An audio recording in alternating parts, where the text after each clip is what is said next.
Welcome back, everyone, once again to Inside the Pylon, a Midwest college football podcast, joined as always by Clinton Boring. My name is Ryan Satkoviak. You are listening to episode 1 of our special pre-recorded series, so we're not coming to you live. Sorry. Or thank you. Or you're welcome. I don't know. One of those things. The 4-part series running through the month of February, dropping in your podcast feed here on Monday, February 2nd. Will be subsequently preceded, I think that might have been redundant. There's going to be a new episode every Monday that we pre-record. So if anything has happened between now, which I guess today, what's today? Wednesday, 28th. Wednesday, January 28th, and the time you hear this episode, we don't know about it because it hasn't happened yet in our world. We're coming from the past. Clinton, how are you? I'm good, man. I'm a little tired. I'm ready for it to be Saturday for the weekend. Getting a snow day off Monday was great, but you know how those like Monday holidays go. A 4-day week feels more like a 6-day week than what the 5-day feels like a 5. So I'm ready to get to the weekend, hang out, relax. We don't really have many plans, I don't think. So that's exciting. We just kind of hang out. We did a lot of painting last weekend in our bedroom, which you've never had a new built house, I don't think, Ryan. So they painted all one color. So being able to change our room to like a darker blue is amazing. It looks nice to walk into an area with a different color. How are you tonight? I might be dead right now. I am so tired. I don't sleep right there well with you anymore. I don't sleep after we play hockey. I think I don't know, like if my brain just goes unconscious and what, I just don't recharge. And doing this tonight, and then we have hockey tomorrow night at 10 o'clock for some reason, is probably going to kill me. But I don't play Saturday at least, so I get to sleep in twice this weekend, so I'm looking forward to. I might have to play goalie tomorrow night against the best team in our league. I might die from that alone. Have you ever played goalie before? It has been 13 and a half years. Oh, God. They're going to light you up. Dude, I'm going to get annihilated because be as bad as Elvis Merkel. It was going to be worse than that. But when I was playing Zach, and I didn't know Zach played hockey because he texted me, or he messaged me when we played in Dynasty. And he's like, "Can you play this night?" I'm like, yes, but I have to be out because I have hockey. He's like, "Oh, cool. Where do you play?" I play C whatever Chiller. I'm like, I have no idea what that means. Or he's like, C whatever North. I'm like, I have no idea what that means. I used to do the Chiller leagues in Columbus, but I don't remember the frame of reference. The league that I play in is, at least out of the building, it's the top available league. It's one of the league, like, I don't think we have, like, it's a bunch. There's some people who used to play like club hockey. I don't think we have any like former like junior or pro players in our league. Mm-hmm. But I am not a goalie on that level. Like the one time I played, it was like the low level league in Fresno, California, and I gave up 10 goals. So yeah, I now he's in his 30s, folks, trying to do this again. Yeah, well, we didn't have our normal goalie last night, and one of my coworkers' husbands played goalie, and he's used to play goalie apparently in his 20s, but he's like 48 and fat now. Sorry, Tim, if you're listening to this, but we played the worst team in the league, and we were winning 8-2 like 12 minutes into the game. I felt bad. It was kind of embarrassing. Why don't you line Tim up for this tomorrow night's goalie? Because I think this team might kill him. Okay. Well, they're going to kill you then. Well, I at least, like, they're going to break my spirit, but not my body. Like, Tim cannot, like, go down in a butterfly. Like, he just would, like, stand there. He made some good saves, but they also had, like, 12 shots. There might be, like, 50 shots tomorrow. So I don't know. Hopefully we find the goalie and we don't have to find out. I'm excited that if you have to do this in whatever day, I think Sunday, we choose to do the next 2 recordings, that you come in bruised and battered. Look like a 90-year-old man. I couldn't walk the next day after. I was sore in muscles in my back that I had never felt before. Like I had serratus posterior inferior DOMS. It was so weird. Man, that's going to be rough for you, man. Well, enjoy living tonight with this episode, and don't get your fingers injured because you got a college football playoff game to play. Ryan has officially made the NCAA football game, college football playoffs, season 3. He did not get screwed over this time. Yeah, I lost 2 games every year, and this is the first time I've made the playoff. Bullshit. Whatever. It's rigged. It's rigged. It is rigged. It is rigged. Tonight, well, the first episode you're listening to, it is our mailbag episode, and you all delivered. We got some good questions here. We have plenty of questions here. We were originally going to shoot all these episodes in one night, and then I looked through this. I'm like, well, we are not going to finish this in half an hour, so we're just going to do 2 tonight and 2 later this week. So easy peasy. Good way to start. Clinton and Ryan need sleep. Yeah, man, I'm going to fall asleep. I think I might actually sleep tonight, which is exciting. A good number of questions. Thank you for everyone who sent them in. We will hopefully try to do another one of these in the summer. I really like doing these. I think it's fun. Get some good talking points that maybe you or I don't think about, gets discussion going, and then hopefully some good clips and can stimulate discussion on the internet in February when it's a pretty boring month of the calendar. But we'll start from the top. This question comes to us from Zach Kinnick. What changes, if any, do you see coming to fix the transfer portal problem with college? I think someone else had a question that was kind of similar to this too, and I didn't write it down, and I didn't write down who it was. Oh, it was Adam. Adam had a similar portal NIL question similar to this. So Clinton, what changes do you see coming to fix the transfer portal problem? And I don't know, the kind of open-ended portal problem in terms of the timeline, portal problem in terms of TJ Finley playing on half of Conference USA throughout a 7-year college career, things of that nature. What's happening? What's going to happen? Well, you forgot to mention his first portion, or second portion was, Ryan, how did it feel to lose to Vandy again? Anyways, on to the next one here. Changes to the portal problem. One step's already been taken by moving to only one portal window. So we kind of need now to counter that with adjusting the college football schedule. Get that title game, as you and I and many others have mentioned, on or near January 1st. And then you open the portal for 2 weeks after that for every team. That's kind of the Dan Lanning proposal. The other thing I mentioned was to stop tampering in the portal time, that it might take more of these Dabo responses and a punishment to actually occur for it. And again, the NCAA is so delayed with things, it feels like if Ole Miss even gets a punishment for the Clemson player they interacted with or tampered with, it'll be 3-4 years down the road. It won't matter. Well, it might not be 3 or 4 years, but I was reading, I think it was Stuart Mandel's mailbag in the Audible today. There was a similar question to that. Apparently, tampering is only a level 2 violation, and there have been several teams who, I think Kirk Ferentz in Iowa were punished for tampering, and it was with Cade McNamara. No, it was McNamara. McNamara, okay. And I think it was like a small fine and like a 2-week ban on ability to go off campus for recruiting. It's like literally a slap on the wrist. So that's not exactly a deterrent. Yeah. Another one I had would be looking into contracts for players, particularly a 2-year contract for every player when they sign with a school. You can look at that as a freshman. You might be able to look at that as a guy who's like junior, senior year. Then he'd have a year or two left when he would transfer to another team. And that would kind of be pushing the NCAA to move to 5 years of eligibility role in order to enable that to happen. We'll kind of play on that here shortly with Kirk's question when he asked something very similar with that. And then maybe putting a cap on the amount of transfers that can come in and leave a program. If you look at Iowa State and Matt Campbell leaving, they had at one point only 17 players left on their roster with one remaining starter. Now, we might have to make some exceptions here and there with how that cap is finagled, but those are kind of 4 ideas I came up with. Your thoughts, Ryan? Well, Clinton, I can already tell you the 2-year contract thing doesn't mean shit because Darian Mensah had a 2-year contract with Duke and just said, I'm not going to do that. You'd have to find a way to enforce it, would be my guess. But I don't know how you do that. I'm sure that there was some sort of buyout with that because the announcement was, and I guess by this point it's been officially announced that he and Cooper Barkate, the Duke wide receiver, have both committed to Miami. Shocker.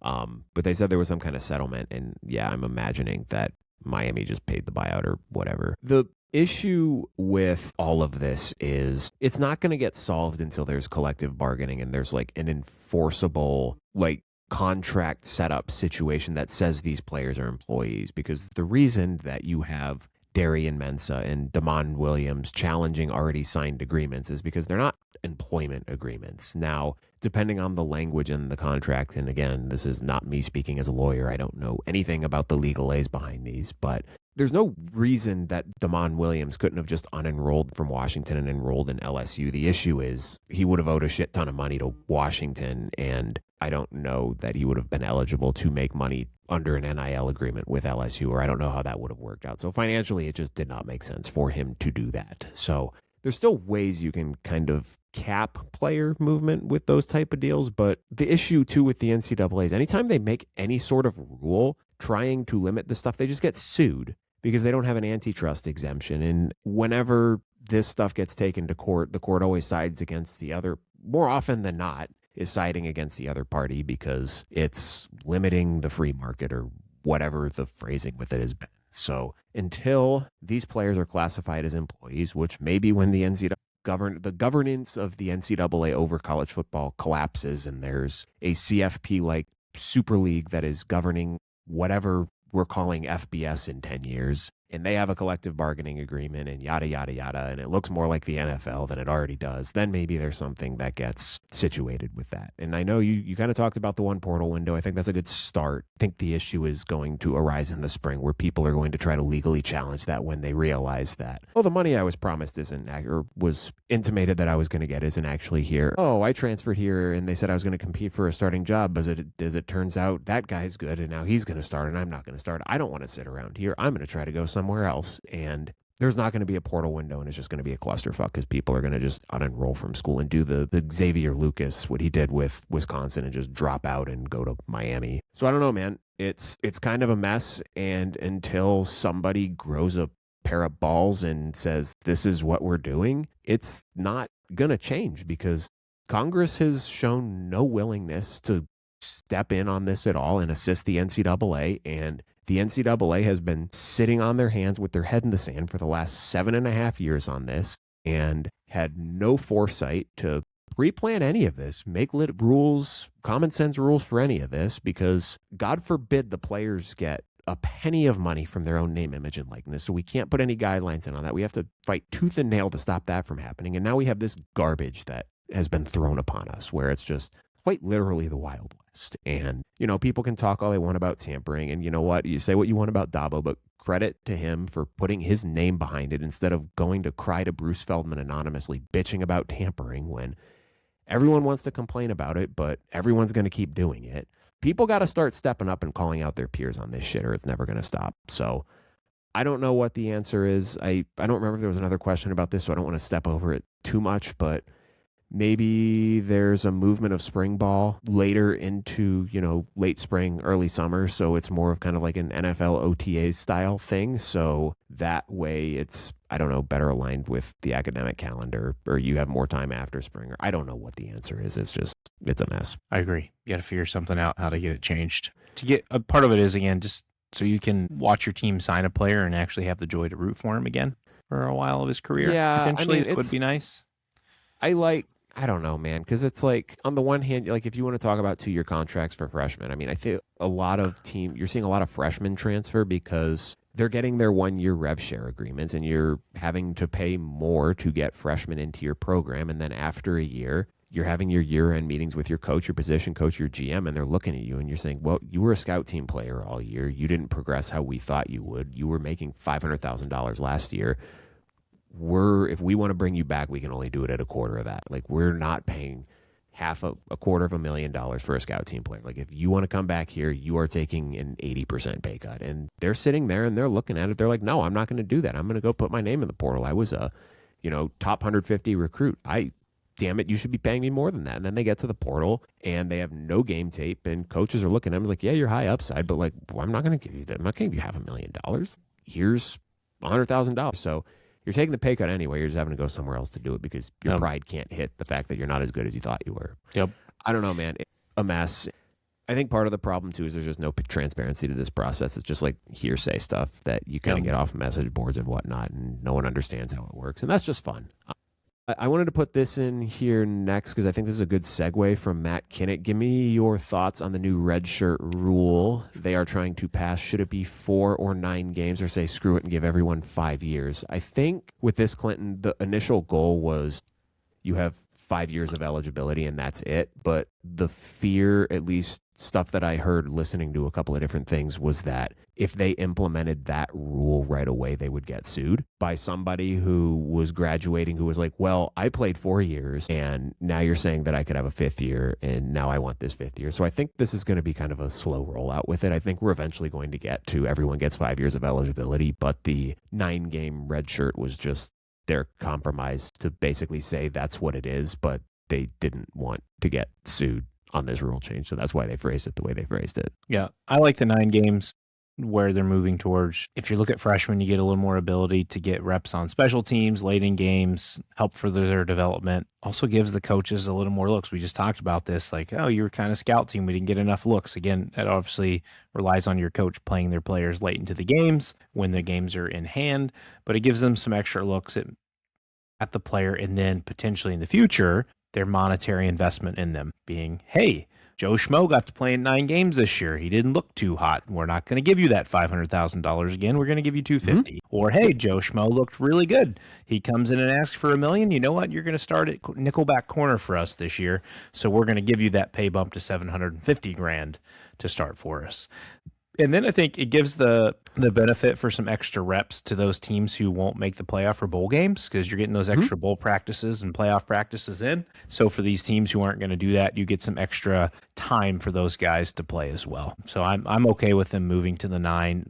I do love, though, that postseason games don't count against eligibility. I was very happy I learned that obviously last year. I think that's fantastic. That's even including your conference championship games. So I like the 9. You know what it low-key helps too with is major injuries. Like your guy blows his knee out in game 6 of the season. It's like, well, now I can't get a medical red shirt. So that's a nice benefit. I was thinking of the same thing with that. That would be really nice for guys, including my running back last night who dislocated his knee in my Big Ten championship matchup.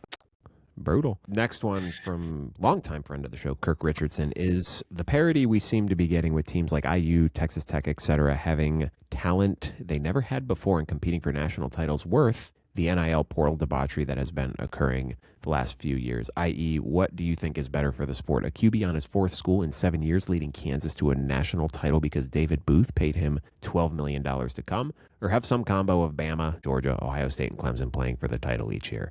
I know your answer to this might be a little differently because you're an Ohio State fan, but I think I would much rather have, I don't know who the hell is going to be in the national title, even if it means that Brendan Sorsby, for some reason, is making $4 million a year playing on his 3rd school. That's happening as opposed to what we used to have, because I think there was a lot of legitimate, and I get that a lot of those Bama Clemson games and Bama Georgia games in the playoff were really, really good. I can only see the same thing so many times before. I'm just like, I don't give a shit anymore. And even if there's a mercenary component to some of these teams, I mean, it's like that in every sport, man. Teams are making moves at the trade deadline to try to bolster their rosters. They're not doing that because this guy really loves Boston and wants to have a chance to play at Fenway Park. They're doing it because they're trying to buy their way to the title. The LA Dodgers are not spending $500 million this year because guys love LA. They're doing it because they want to win, and they're going to put their money where their mouth is. If people are going to fund it, let them. I don't care. It's not my money. So I'd rather have that. Honestly, 10 out of 10 times I'd rather have what we have right now. I actually am going to go similar to what you said, Ryan.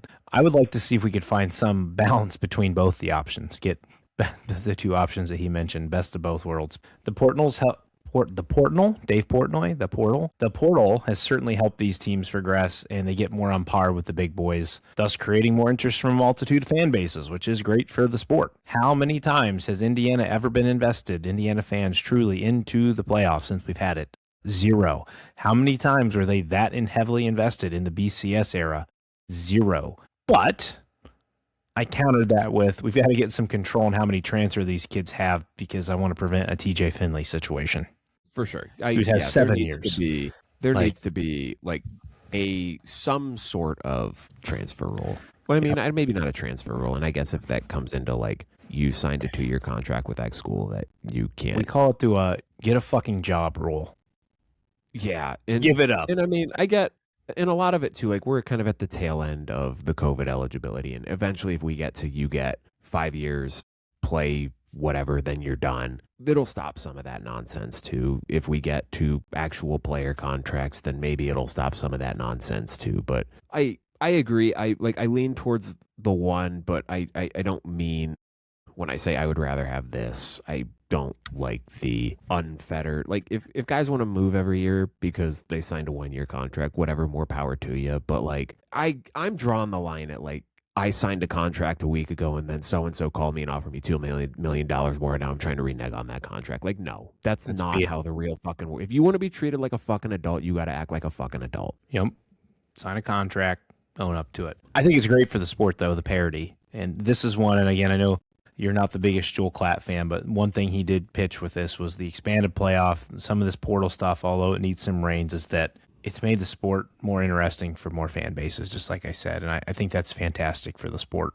in a way that our game is constantly changing so much. We've never had more eyes on it because more fan bases are engaged in it. And I believe Indiana and Miami just had the most watched national title since Ohio State, Oregon in 2014. So clearly people were watching. Oh, yeah. Something new, man. Like, people sat there a year ago and were like, well, Ohio State Notre Dame is going to be a ratings bonanza, but that's still more of the same, right? Like, Ohio State's been there before. They're one of the power brokers. Even though Notre Dame hadn't made a run like that, that's a team that had made the playoff multiple times. It's one of the big blue blood programs in the sport. And not that Miami's not a historically successful program, but it's a program that hasn't done fuck all in 20. And you have a program in Indiana who's literally until 2014 never done anything of note in their history. Yeah, 2023, true, Michigan and Washington. Great one to have in there. Great title matchup. Even with Michigan too, right? Like, they had been slow building to that. They had been in the playoff the previous 2 years, and Washington is a team that had been in the playoff before, but maybe you don't have.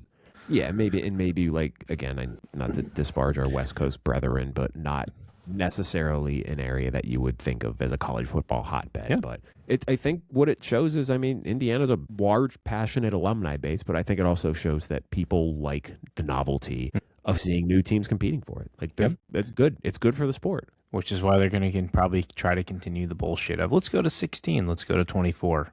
Different discussion for different day, but 12 was beautiful. Glad we get it for another year. I'm excited to have that conversation every year.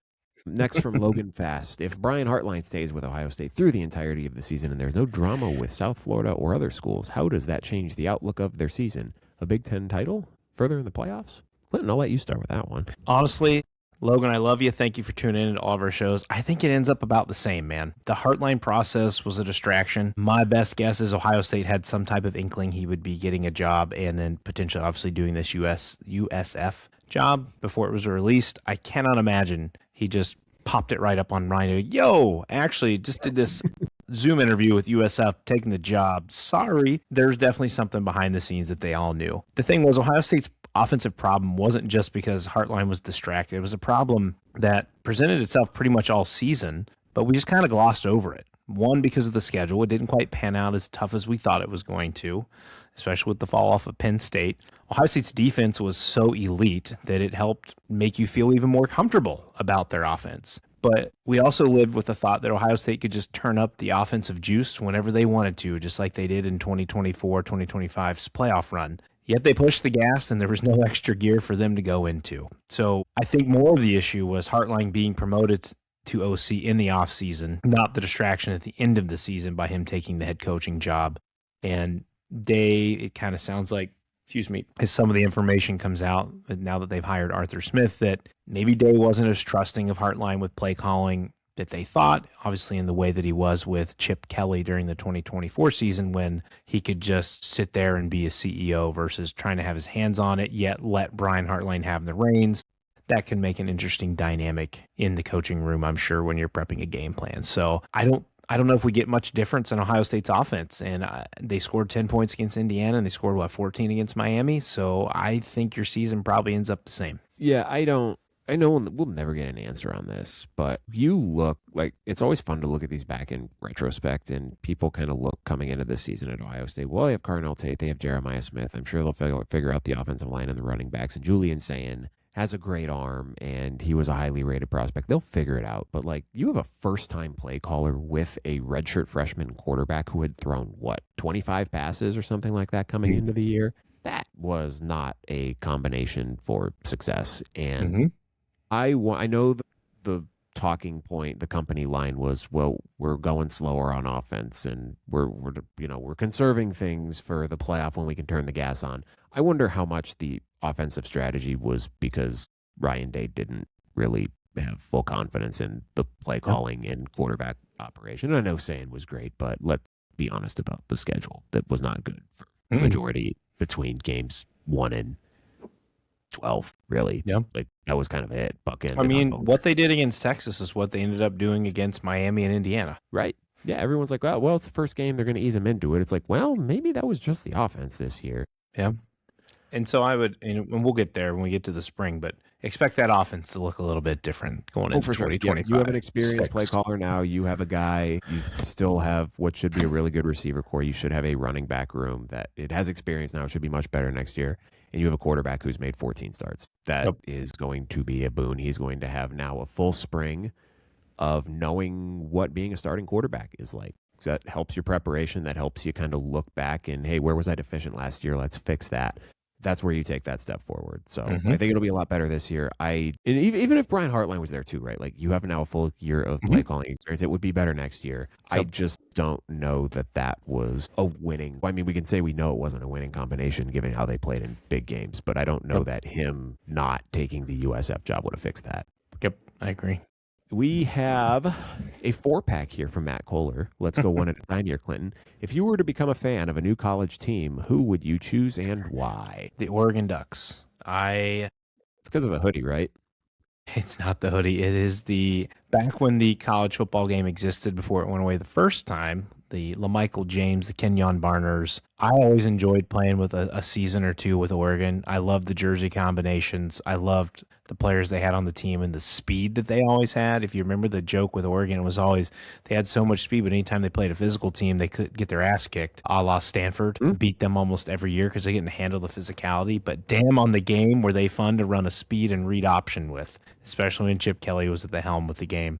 So I would have been the Ducks, in addition to Autzen Stadium, which as a kid playing that game, I dreamed so much that I'd get to go see. And then obviously we completed that check mark off the box this past year, but it would be the Oregon Ducks for me. I am going to level with you, and this is coming from a person who has the most ridiculous explanations for why he roots for the teams that he roots for. If I'm not emotionally like drawn into something, I just can't do it. Like, I don't care. Like, I kind of sort of grew up rooting for the 49ers because I met Steve Young when I was like 4 years old, and I got a picture with him. So I'm like, I'm going to be a 49ers fan.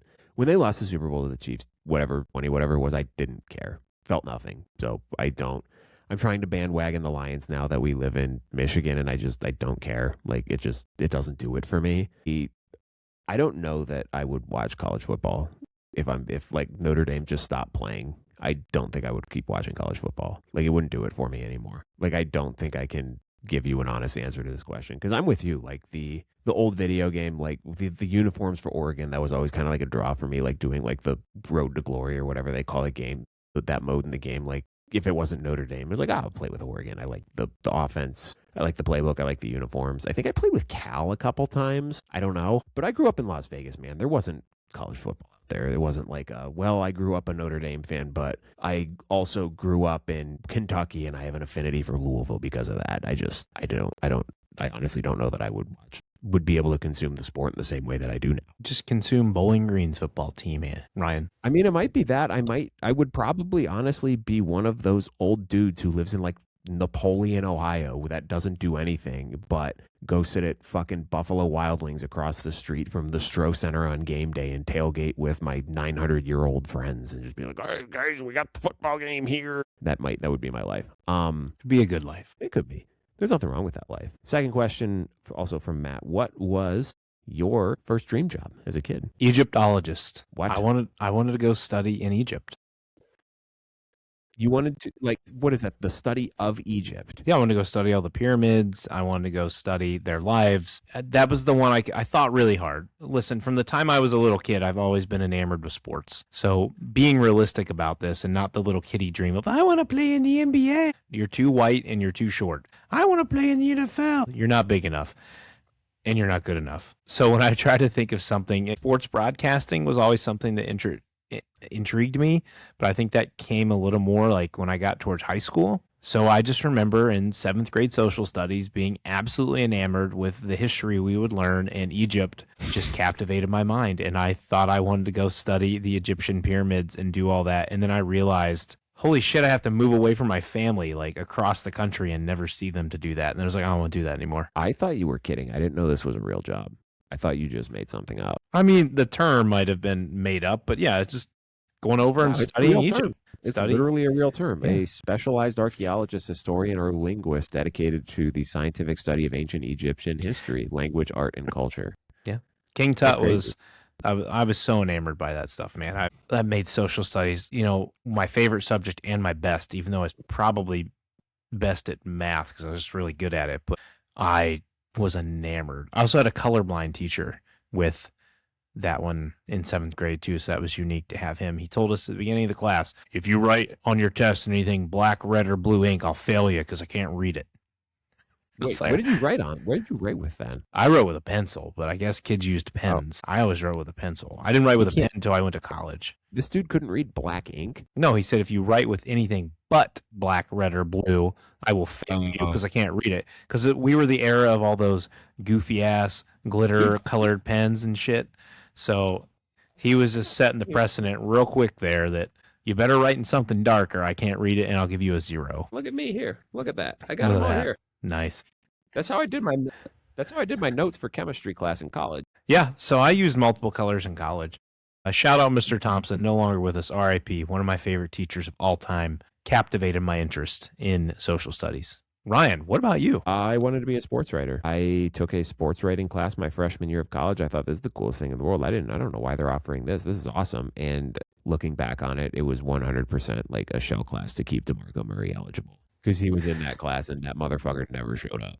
That's great. He showed up the first day and then I never saw him again. No, I wanted to be on ESPN, either like an anchor or reporting on ESPN.com. And I got a chance to live my dream for a year. After college, I interned with USA Hockey Magazine. It was exactly what I wanted to do. But when you have an internship, it has a shelf life. And I'm honestly probably lucky that they let me hang around for a year as long as they did. Because I think the original plan for there was no delineated timeline for the internship, but I think it was generally understood to be about 6 months. But they wanted me to hang around just a little bit longer because it was the year of the 2014 Olympics. So my boss, the then editor in chief of the magazine, was going to be in Sochi for the whole Olympics. So we wanted someone to be local, still in Colorado Springs, to kind of work on publishing the magazine. And once that was over, I kind of started looking for another job, but I didn't want to just like move to fucking Bemidji, Minnesota or Bismarck, North Dakota to cover high school sports. So I was just being kind of picky with what I was doing. And it's a dying industry. It was hard to get an interview for a job when you're, 5 states away from a place. Because it's like, well, we're not going to fly you in for an interview. We're not going to give you mileage to drive in for the interview. So either figure it out or we're going to talk to someone else because who gives a shit? We're local sports section with a 20,000 circulation. Like, it's not that serious. And I moved back to Bowling Green. After that, I did a lot of freelancing just to keep getting clips. And at a certain point, I kind of hated working at night, getting home at 2 a.m., not being able to hang out with my friends. And then I really hated that I was making more money waiting tables at Buffalo Wild Wings in Bowling Green, Ohio than I was at the job I went to college for. And that kind of did it for me. And I miss it sometimes, but every time I see, like, there was another story this week that the fucking Washington Post is laying off like their entire sports section. So anytime I see news like that, I'm like, well, I guess I made the right choice. Made a great choice. And you just do what the new world does now, which is podcast about your favorite sport. Yeah, right. I'm still getting fucking paid $5 a month to talk about sports, so it's great. It's the same. And you get to do it for fun while you make a real salary doing your other job. Yeah, exactly. Third or four from Matt. If you could do any sport in the Olympics, what would it be? Not necessarily what you would be best at, but what you think would be the most fun to do. Quick one here for me. Curling. Because I can do 12 curls and I can slide rocks on ice. Let's go. Dude, do you know how hard it is to curl? It is so hard. I'm sure it is. I've never done it. I'd love to do it, but I love sitting there and watch them do it. It looks fantastic. We had our company holiday party at the local pickleball place in town, and they had like a curling lane. They had the curling lanes off to the side. It is hard as hell to... And I get this wasn't like perfect ice. It was a little lumpy, but like the push off and the glide, to be able to execute that without eating shit is so hard. And everyone like is watching, how's this an Olympic sport?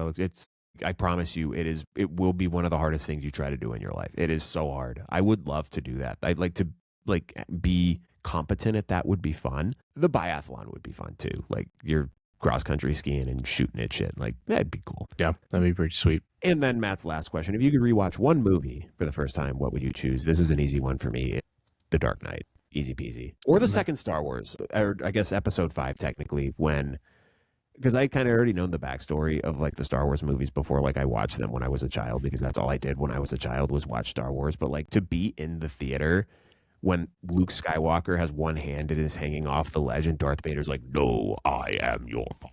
Like the shock and awe of that would be incredible. And to experience that for the first time as an adult would probably blow my mind. I went back down the rabbit hole to a kid as well, and Harry Potter and the Sorcerer's Stone. I would love to relive the excitement and joy I had as a 9-year-old when I finally got to see that movie after I had read a couple books, and just to live that again and enjoy that. I think that would be really cool. I saw that twice in theaters. Saw it with my mom and my aunt. Actually, I think I saw it 3 times. My mom, my aunt, and my cousin, because I just was enamored with it and how they brought it to life. And that was 2000 cinematography, man. Can you imagine if they redid that shit? Same actor, same scenario, but had everything they had today. It would just blow your doors off. So it was Harry Potter and the Sorcerer's Stone for me.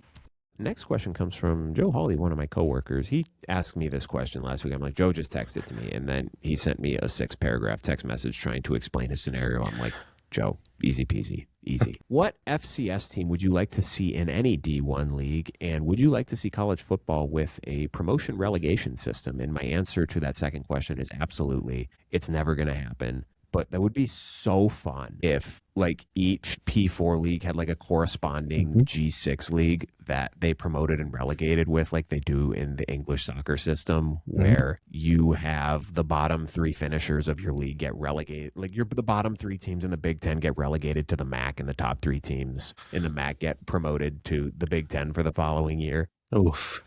It'll never happen because, one, nobody's going to agree to get relegated, even though, did you see the story about Rutgers that came out this week that their athletic department was like $75 million in the red this year? Yeah. Dude, just drop down to the A10 at this point. If you're that much in the red in the Big Ten, that TV deal's not helping with you. Stop playing sports at this level. Yeah. Go away. No one's going to miss you. But that's why promotion relegation is never going to happen, because Purdue's not going to sit there and be like, oh yeah, we're going to go from making $100 million in the Big Ten as part of this TV deal to making $5 million in the MAC. But they could dominate the MAC and get the G5 playoff spot. Well, that's true. Well, you got to think that, that would probably change if that actually happened. Well, right. There would be a different sport, but like the finances behind it and the fact that it's college sports and not pro sports, it would never happen. I would love to see it in like American professional sports too, with like the NHL or something like that. Yeah. But a lot of the NHL owners own their corresponding AHL team, so it wouldn't work the same way. But it'd be fun, but it's not. I don't know if I would quite go for that. I mean, I'm not a soccer fan too. I get the gist of the relegation. As cool as it would be to see OU step up into the Big Ten, I think we'd all know what would happen for 95% of those games, and they would just get shellacked. Sure. Which happens to Purdue too, so I guess it's not that big of a difference. And I mean, it's fun too, because it's like if you're a team that's like a mid to low tier Premier League team, like there's still stuff to watch. It's not just like, well, we're not going to qualify for, the Champions League or the Europa League, so why am I going to pay attention to the rest of the season? It's like your team's in 16th place. They are fighting for their life to stay in the Premier League for the following season. It's really compelling television. Mm-hmm. But, and that'd be cool. It would be weird with like the tiebreakers and stuff and how it would actually work out with the standings, but it's the finances behind it. And you're right too, like the player movement in college football is crazy, but it's not quite Premier League crazy with how like transfers work. Like, there's been a lot of talk too, like college football should adopt a transfer system similar to how English soccer does, where like your G5 teams are posting players essentially for sale. Like, could you imagine, like, after 2 years ago, if Duke was like, we're posting Darian Mensah for sale. You can pay us for the rights to negotiate a contract with him. Like, that would be insane. It'd be nuts. Or like in reverse, where it's like, Chris Henry Jr. comes in this year and he's not quite ready to play. You list him out to loan him to Ohio, so he goes down to Ohio and plays a year at Ohio, and then comes back to Columbus as a sophomore after getting a full year of playing time in the MAC, stuff like that. Like, there's so many fascinating things that that college football could take from English soccer that they're just not going to do, because there's too many moving parts with that. What about an FCS team you'd like to see make the jump? I think one to see, like, back in the day, the Carson Wentz North Dakota State teams would have been pretty fun. I feel like they're slump proof. Like, they've changed coaches like 3 times the last couple of years, and they're always a unit in the play. Except this year when they lost to Illinois State. Yeah, but that would be the one FCS team that I found myself watching from time to time. I know South Dakota State's really good now too, but It would have been North Dakota State for me. Next up from Kyle O'Donnell, and we kind of touched on this a little bit. What would be a realistic and stern enough punishment on Ole Miss recruiting and tampering with Clemson linebacker Luke Farrelly to actually send a discouraging message for future teams tampering? Well, I don't think it's realistic, but I mean, if you're going to dissuade people from doing it, it's going to have to be like a postseason ban or something like that. Yeah. Maybe, I don't know, would it move the needle to give scholarship reductions and cap that'd be a how good many one. transfers they're allowed to add from the portal? Well, there's no cap right now. Like, No, but I mean, you just West put the Virginia- cap on the penalty, that the penalty is a cap. So we know Lane I don't Kiffin know. loves to have 45 kids from the portal every year, and I know it's not Lane Kiffin, but like, okay, Lane, cool, you like to add 45 kids, you get to add 20. well, I think the issue with that is if you have a bunch of outgoings, then you get into like a safety issue where it's like, well, now they only True. have 72 kids on the roster. I think like if you But I guess scholarship reduction. you have the 105 man roster limit if for a year you had to go down to 9 because it's all players, right? It's like it's walk-ons and scholarship. Yep. So if you knock that down to 100 or 95 for a year or two, I think that would actually be a pretty significant punishment. And I don't know if it would dissuade people, but that would be a pretty significant punishment that could be realistic. But we kind of talked about it at the top of the show. It's a level 2 violation. Even if there's a smoking gun here, it's going to be a $10,000 fine. And Jeff Lebby, you can't go off campus for 2 weeks during the summer recruiting period. Yeah, I mean, But Ohio everyone else State, can. I think Ohio State admitted they tampered with Downs, and they didn't get shit for that. It's, yeah. But also because Georgia and 500 other programs are doing the same shit with him. So it doesn't really matter. Yes. Right. This one from Adam Badal. What are your thoughts on the Arthur Smith offensive coordinator hire? It would seem everyone involved. Wait, hold on. I wrote this wrong. It would seem anyone involved in that Steelers offense should stay away from OSU. Mark, I'll let you handle this one, Clinton, because you're the OSU guy. I think everyone thought that the Matt Patricia hire last year was going to be bad. So I'm going to reserve judgment on this one. I will say that like Matt Patricia was not good as a head coach, and I think that was the perception that clouded a lot of people's thoughts on him. But he was a really good defensive coordinator before that. I don't know that Arthur Smith had quite that reputation as an offensive coordinator. So Arthur Smith, I believe, took his first offensive coordinator job at the age of 37, I think I read. He has been in the college game before. Everybody lives in a world of what have you done for me lately? And unfortunately, Adam, you're there because you're looking at only the Pittsburgh Steelers section with Arthur Smith, which wasn't good. How good would it be, though, if you had a 42-year-old quarterback who can't move, DK Metcalf, whose only route option is a go route, and no offensive line, and an aging defense, and TJ Watt, who falls on people to get credit for his sacks? I know that's on the defensive side, but defense obviously plays in the offense by getting you the ball back more often. So not a whole promising setup there for him. And again, remember, Arthur Smith was not fired from the Steelers. His coach decided to step down, as they said. He was getting interviews lined up or had with the Eagles and Titans for offensive coordinator before he took this Ohio State job. Similar to Patricia, head coaching time didn't go that well in Atlanta. He was there for 2 years. But when Desmond Ridder is your starting quarterback, that's also not going to go very well for you. What he does do well is run game and coordinate a run game. Go back to his time, Adam, and any other Ohio State fans here listening, to his time with the Tennessee Titans. That is what got him the head coaching job with Atlanta.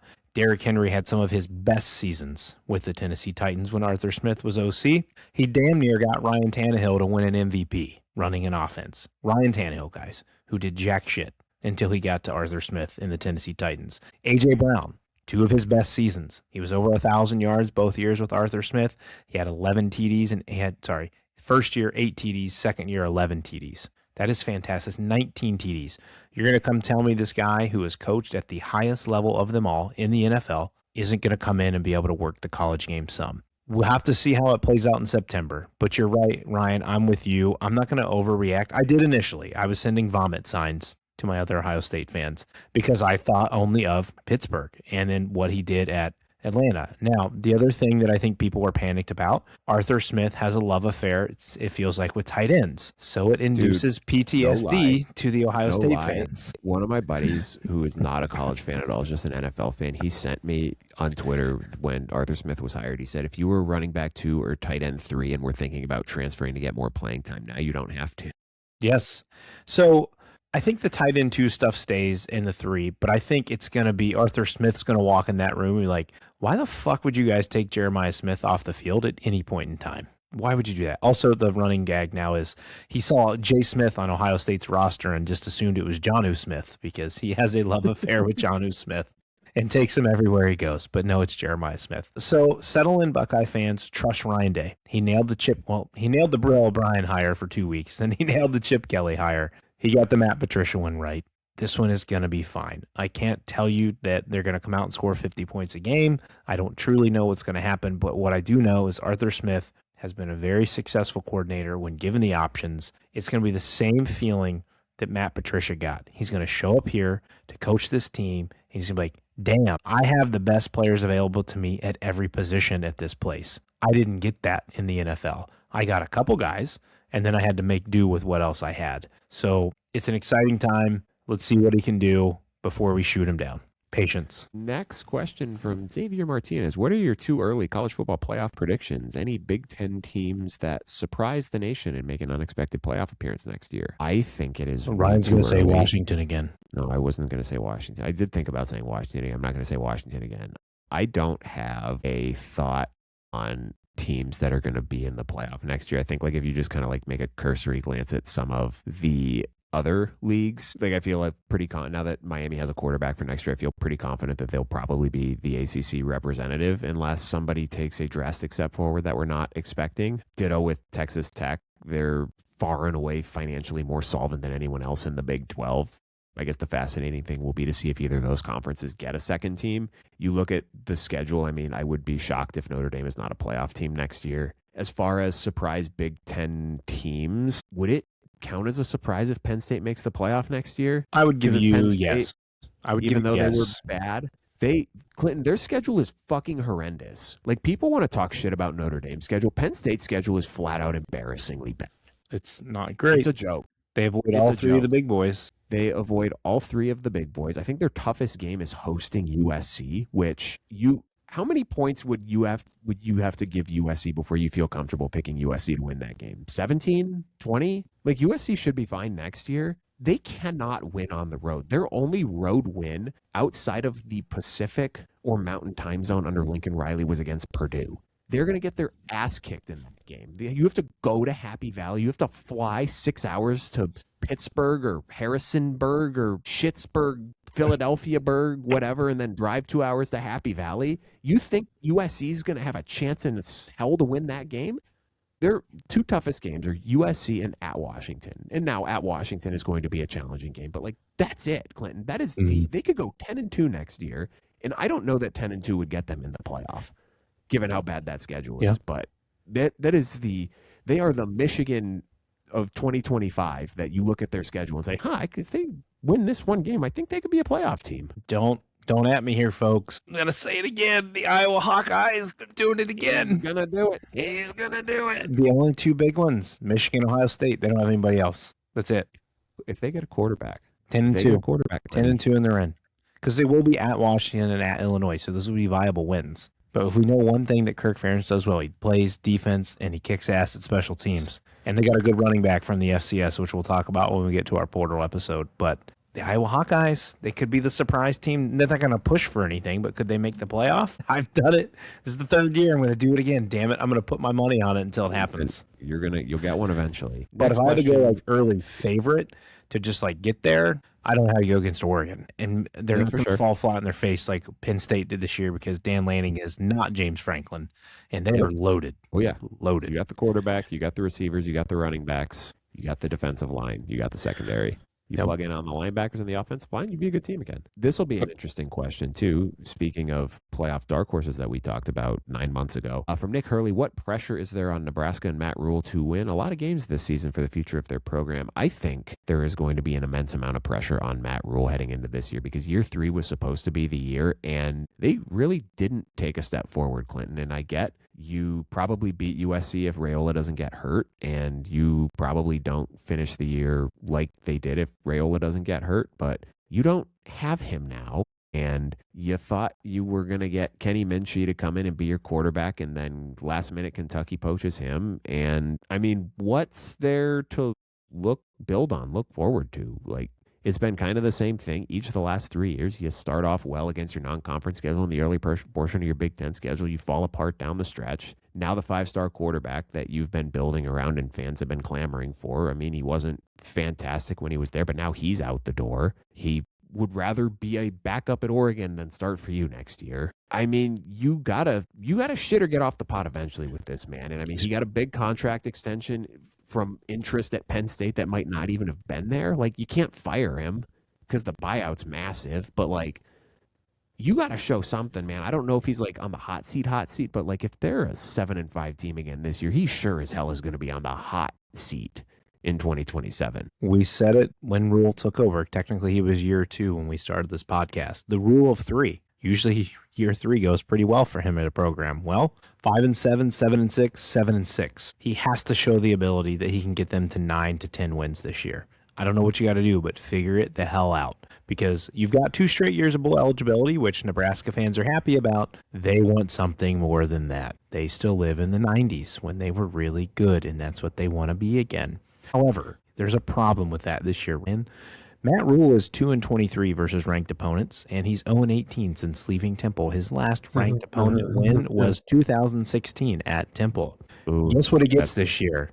He gets 5 of the teams in that the are Big Ten. ranked end of season are ranked in the top 25. Indiana, Oregon, OSU, Iowa, and Washington. That is setting you up for you guessed it, 7-5 record again. He's got to figure it out, or I agree with you, his ass is going to be red hot on that seat. I don't know where the Nebraska donors will find it. Maybe it's the John Deere tractor ad that they did with him, or whatever the red tractor was that Matt Rhule posed in. They'll find some way to buy his ass out, but he's got to figure it out. And again, he might get some leeway because Rhule's gone and nobody expected that. I don't think Zach Caldera is going to bring something to this offense more than what Dylan Raiola would have, especially in year 3. And Emmett Johnson's not there to bail you out anymore. He's going to the NFL. So you better figure that out. This is the team I'm not buying the stock in this year. I'm sitting in about the same spot, 7-5 or 6-7. I did that backwards. 6-6 for them this year. Yeah, I agree with you. I mean, you can't make an argument to me that they would beat any of those 5 teams. You also got at Illinois in there too. That's going to be a tough game. Yeah. At Michigan State, good. If Pat Fitzgerald has them humming, that could be tough too. Jesus Christ, dude! If they're below 500, they might fire him on the spot. Yeah, I'm with you. Next question from Andy Geis. With teams contemplating or already starting to get rid of big non-conference matchups, could the lack of quality opponents make Notre Dame look at joining a conference finally? Or would they be content beating up on G5 and bottom feeder Power 4 teams every year and be labeled as frauds going into the playoffs every year?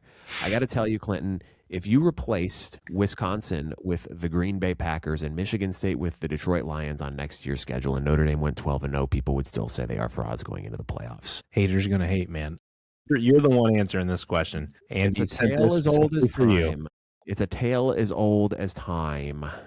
Notre Dame is a fraud going into the playoff. People said the same thing last year, and then they beat the 3rd-place finisher in the Big Ten, the 2nd-place finisher in the Big Ten, and the SEC champion en route to making the national title game. I do think, though, that from a scheduling perspective, it's an interesting question and a real concern, particularly given that the ACC top to bottom is not a good conference, and Notre Dame's draws in the ACC have been particularly bad the last couple of years. Like this year's was god awful, and it's funny to kind of think about how like a year changes things. Like heading into the season, you look at 2025 Syracuse after the year they had last year. They're bringing in Steve Angeli. It's like, oh, that could be a competent team, and then Steve Angeli gets hurt, and they look like the worst team in power.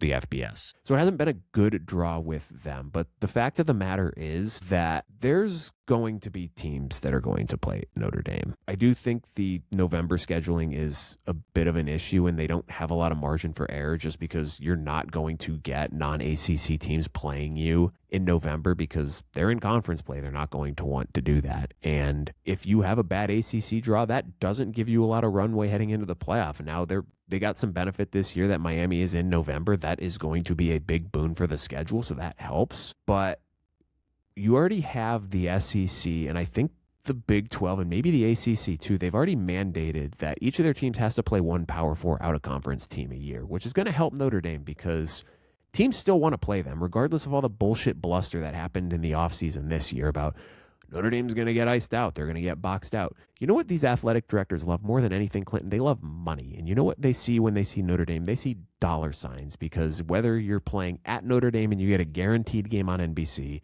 or you're hosting Notre Dame and you know that ESPN, ABC, or Fox, depending on your conference, is going to pick up that game, or CBS is going to pick up that game, you know what it also means? It's a guaranteed sellout. In these land of shitty non-conference games, when you're playing North Dakota and Bowling Green and Ohio and Miami of Ohio, when no one wants to go to those games and you can't even give those tickets away, Notre Dame's coming to town, you're going to sell out that game. And you know what you can also do? You can jack the shit out of your ticket prices for that game. Those $50 upper bowl tickets, Clinton, now they're selling for $100.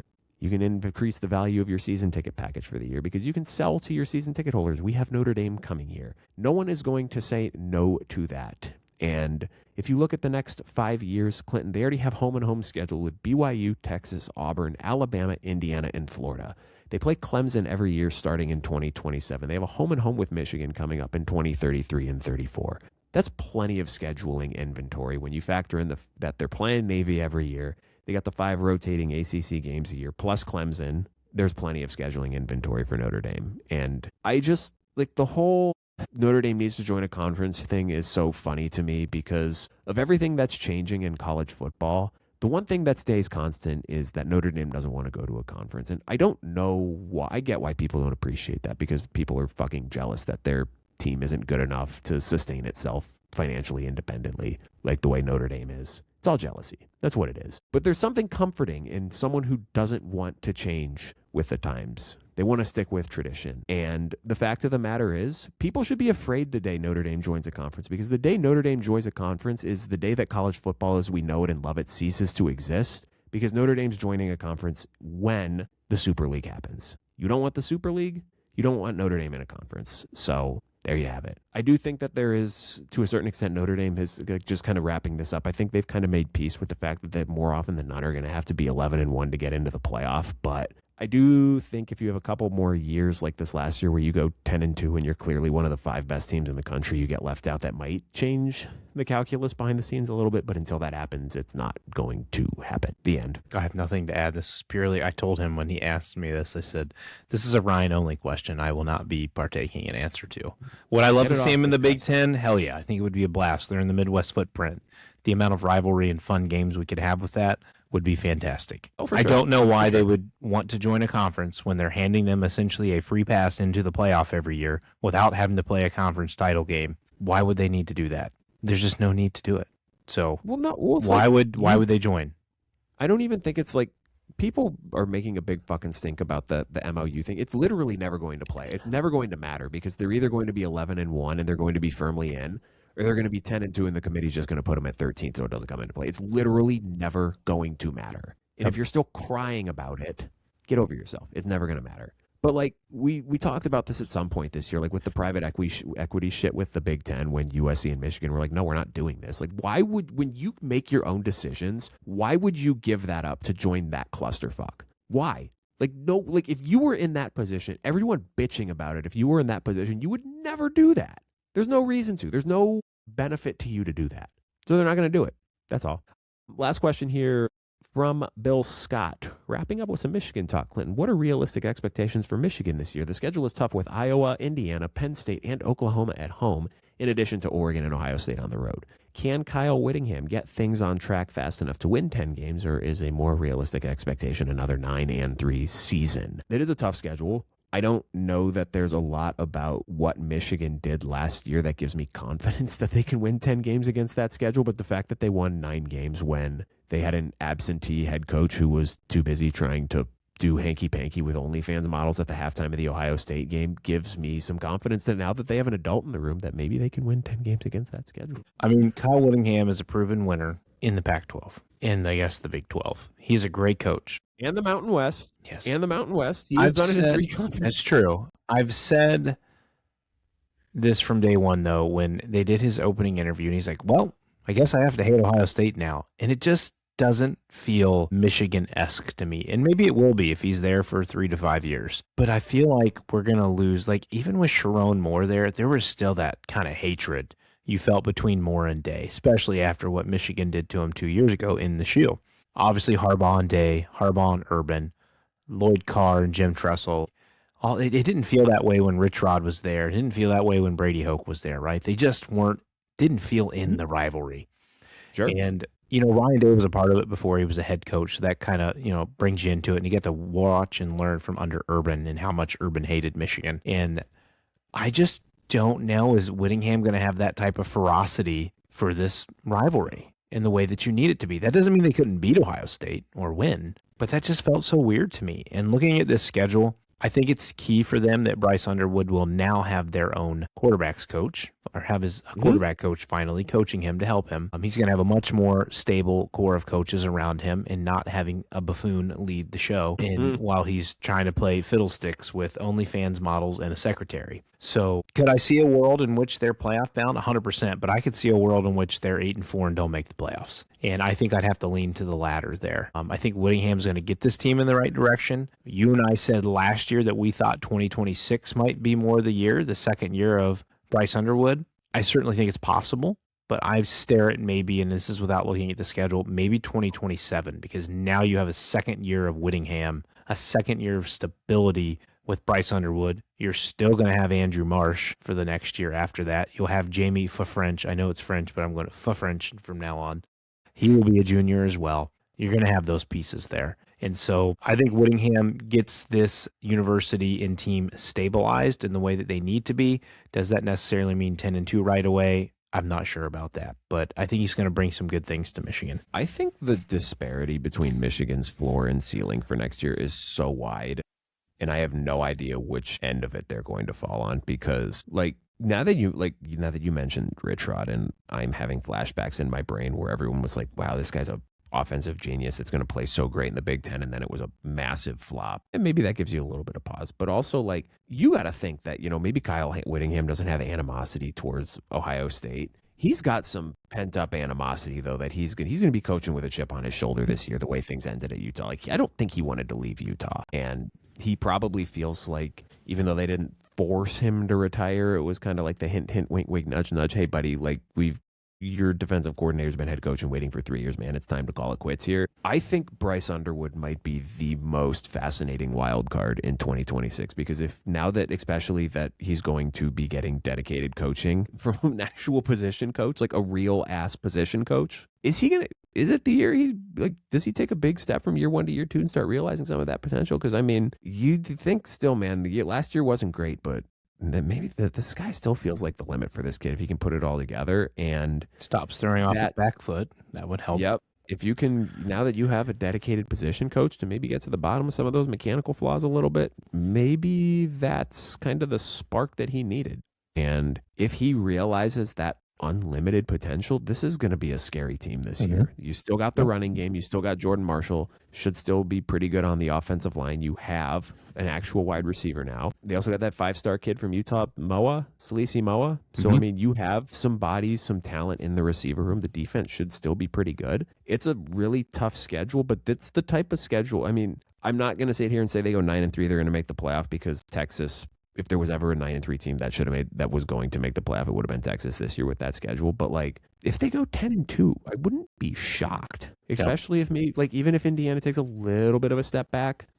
You can, if your quarterback, if your 5-star now sophomore quarterback takes a big step forward, you can beat every team on this schedule. It's going to require you to put it together and be really good week in and week out, which they haven't shown the last 2 years they're capable of doing that. But with a new head coach leading the program, it's certainly possible, and it would not surprise me in the least. So, real quick, before we wrap this up, this is my apologies to my brother-in-law. I forgot to send you his question. However, a couple of his questions we are going to come across in future episodes. So, we're going to summarize it with this. He originally wanted us to rank the top 5 QBs in the Big Ten, but he followed that with Julian Sayin or Dante Moore at 1. So that is the question we're going to pose. Ryan, number 1 quarterback in the Big Ten heading into this spring, is it Julian Sayin or Dante Moore? Dante Moore. I agree. I think it's Dante Moore. I think Moore has shown the ability a little bit. Obviously, he has more experience, but he's not afraid to utilize his legs. And I think that's where Sayin needs to grow the most and be able to take those 5-10 yard gains when he can get it. And he processed so well when he wasn't under duress, so processing better when you're under duress, which he will get much more of with the schedule this year compared to last year's. Thank you to our distinguished folk who have submitted questions to this mailbag. A lot of fun. I enjoyed this. We will be back with y'all Monday next week, dropping an episode. I don't know which of the 3 episodes is going to be next week, but there will be an episode on Monday next week. Look for it in your podcast feed. We will see you then. See ya.